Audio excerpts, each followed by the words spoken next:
আজকে আমরা কথা বলবো বাংলা সাহিত্যের খুবই শক্তিশালী একটা উপন্যাস নিয়ে, সৈয়দ ওয়ালিউল্লাহর লাল সালু। চলুন এর গভীরে প্রবেশ করা যাক, যেখানে বিশ্বাস আর প্রতারণার এক অদ্ভুত খেলা আমাদের সামনে আসবে। উপন্যাসের একদম শুরুতেই এই লাইনটা আমাদের একটা বড় ধাক্কা দেয়।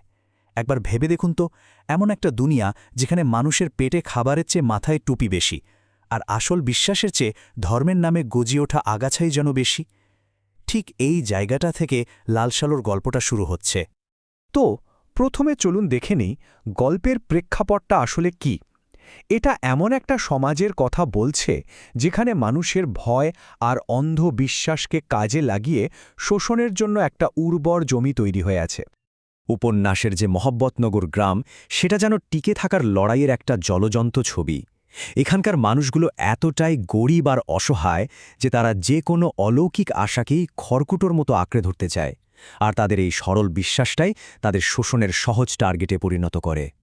আর মানুষের এই দুর্বলতার সুযোগ নিতেই গল্পে এন্ট্রি হয় কেন্দ্রীয় চরিত্রের মজিদ। বাইরে থেকে আসা ভীষণ চতুর আর রহস্যময় একটা লোক।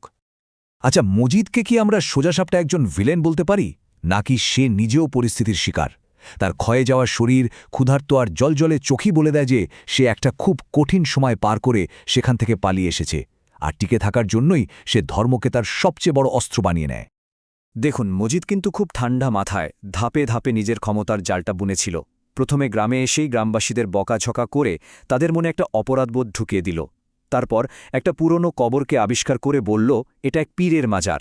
তার কৌশলটা দেখতে সহজ হলেও ছিল মারাত্মক কার্যকর। মাজার তো প্রতিষ্ঠা হল, কিন্তু মজিদ একা ছিল না। গ্রামের ওপর নিজের নিয়ন্ত্রণ আরও শক্ত করতে সে খুব জরুরি একটা জোট তৈরি করে। এখানে ক্ষমতার একটা দারুণ সমীকরণ দেখতে পাওয়া যায়। একদিকে মজিদ, অন্যদিকে গ্রামের ধনী আর প্রভাবশালী খালেক ব্যাপারী। মজিদ খালেক ব্যাপারীকে দেয় ধর্মীয় বৈধতা, আর তার বিনিময়ে খালেক ব্যাপারী তার সামাজিক প্রভাব দিয়ে মজিদের ক্ষমতাকে আরও পাকা করে তোলে। একজন আধ্যাত্মিক শক্তির প্রতীক, তো অন্যজন দুনিয়াবী ক্ষমতার। আর এর ফলাফলটা কি দাঁড়ালো? সোজা কথায়, দুজনের স্বার্থ এক হয়ে গেল।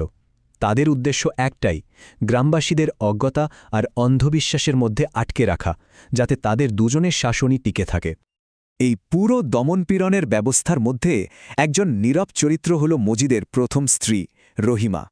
তার মনে ঈশ্বরের প্রতি অগাধ বিশ্বাস আছে, কিন্তু সেই বিশ্বাসকেও ছাপিয়ে ওঠে স্বামীর প্রতি তার ভয়। রহিমার চরিত্রের মধ্যে দিয়ে লেখক যেন মহব্বতনগর গ্রামের সেই সহজ সরল কিন্তু ভীরু আত্মাটাকেই তুলে ধরেছেন। কিন্তু কোনো সিস্টেমই তো নিশ্ছিদ্র হয় না, তাই না?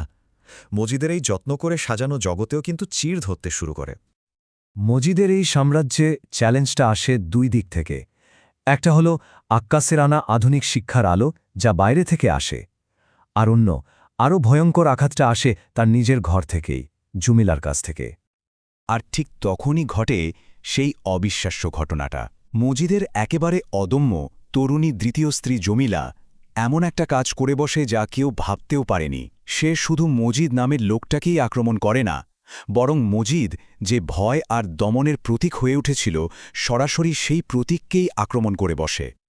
তো এই পুরো ঘটনা প্রবাহের পর একটা প্রশ্ন মনে আসেই, যে লাল সালু আসলে আমাদের কি বলতে চায়? কেন এই উপন্যাসটা আজও এত প্রাসঙ্গিক? এখানে একটা ব্যাপার কিন্তু একদম পরিষ্কার করে বোঝা দরকার। লেখক সৈয়দ ওয়ালিউল্লাহ কিন্তু ধর্ম বা বিশ্বাসের বিরুদ্ধে বলছেন না। তার আসল আক্রমণটা হল ধর্মকে যারা ব্যবসার হাতিয়ার বানায় তাদের বিরুদ্ধে। তিনি সেই ভণ্ডামিকে চোখে আঙুল দিয়ে দেখিয়েছেন, যা মানুষের সরলতাকে পুঁজি করে নিজেদের আখের গোছায়। লাল সালু আমাদের কোনো সহজ সমাধান দিয়ে দেয় না, বরং আমাদের একটা খুব বড় আর কঠিন প্রশ্নের সামনে দাঁড় করিয়ে দেয়, যে সমাজে অন্ধবিশ্বাস আর প্রতারণার শিকড় এত গভীরে, সেখানে মুক্তির আসল পথটা কি।